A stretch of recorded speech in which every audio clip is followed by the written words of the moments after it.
Praise the lord.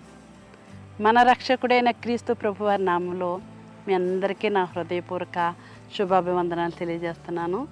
దేవుడు ఈ ఉదయకాలం మరొకసారి ఈ కృపా వాగ్దానం అనే కార్యక్రమం ద్వారా దేవుని సన్నిధిలో ఆనందించే భాగ్యాన్ని మనకి ఇచ్చాడు. దేవుడు ఈ ఉదయకాలం మనకి ఇస్తున్నటువంటి కృపా వాగ్దానాన్ని జ్ఞాపకం చేసుకుందాం. యెషయా గ్రంథం 30వ అధ్యాయము 19వ వచనం. నీవిక నేమాత్రము కన్నీళ్లు విడువవు, ఆయన నీ మొర్ర విని నిశ్చయముగా నిన్ను కరుణించును. దేవునికి మహిమ కలుగును గాక. దేవుడు మంచి వాగ్దానం మన జీవితాల్లో చేస్తున్నాడు. ఈ లోకంలో ఉన్నటువంటి మనందరికీ కూడా ఎన్నో బాధలు, శ్రమలు, కష్టాలు. కానీ దేవుడు చెప్తున్నాడు ఈ దినాన్ని, ఇదిగో ఇక నీవు కన్నీళ్లు విడువవు, నీ దుఃఖాన్ని నేను తీసివేస్తాను, నీ బాధని నేను తీసివేస్తాను, నీ ఇక్కట్లు నేను తొలగిస్తాను, నీ లోట్లు నేను తీరుస్తాను, నీకున్న అసంతృప్తిని అంతా నేను తీసివేసి తృప్తినిస్తాను, ఆనందాన్ని ఇస్తానని వాగ్దానం చేస్తున్నాడు. నమ్ముతున్నావా? నమ్మినట్లయితే దేవుడు తప్పనిసరిగా నీ జీవితంలో గొప్ప కార్యాలు చేస్తారు. ఎందుకంటే మనం చేయవలసింది ఏంటంటే దేవునికి మొర్రపెట్టడం. ఇదిగో బైబిల్ గ్రంథంలో అనేకమైన భక్తులు ఉన్నారు. ఇర్మియాను చూసినా, మరి ఎస్తేరును చూసినా, లేకపోతే హన్నాను చూసినా, హిజ్కియాను చూసినా, ఇలాంటి భక్తులు ఎంతోమందిని మనం చూసినప్పుడు, వారి జీవితాలు పరిశీలన చేసినప్పుడు వారు మహాభక్తులే, ధనవంతులే. కానీ వారు కూడా కష్టాలు వచ్చినాయి, వారు కూడా శ్రమలు వచ్చినాయి, వారు కూడా బాధలు వచ్చినాయి. కానీ వారు ఏం చేశారంటే దేవునికి మొర్ర పెట్టుకున్నారు. దేవుడు తప్పనిసరిగా మన మొర్రను ఆయన ఆలకిస్తాడు. ఇక్కడ చెప్తున్నాడు, ఇదిగో నేనిక నీ ఏమాత్రము కన్నీళ్లు విడువు, నీ మొర్ర విని నిశ్చయముగా నిన్ను కరుణిస్తాను. దేవుడు తప్పనిసరిగా నిన్ను నన్ను కరుణించడానికి ఆయన కరుణామయుడిగా ఈ లోకానికి వచ్చాడండి.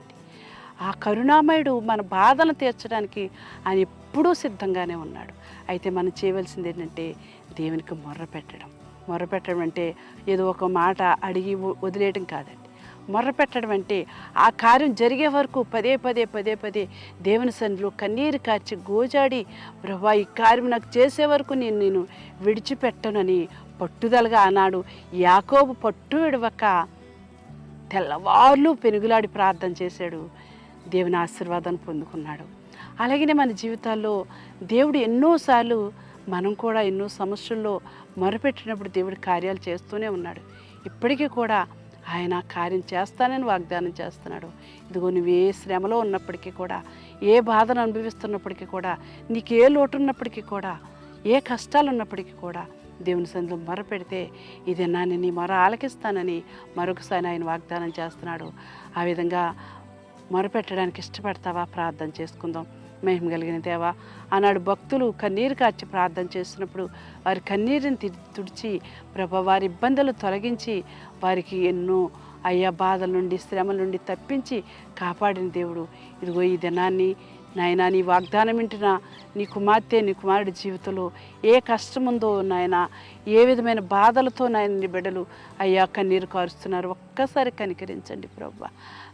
కరుణించే దేవుడు, కనికరించే దేవుడు ప్రభా, జాలి చూపించే దేవుడు నాయన ఇంకో నీ భక్తుల ప్రార్థనలు నువ్వు చెవియొగ్గి ఆలకిస్తున్నావు ప్రభా.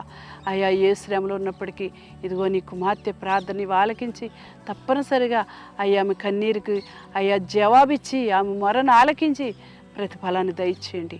యేసు క్రీస్తు అతి ఉన్నతమైన నామములో ప్రార్థిస్తున్నాను తండ్రి. ఆమేన్.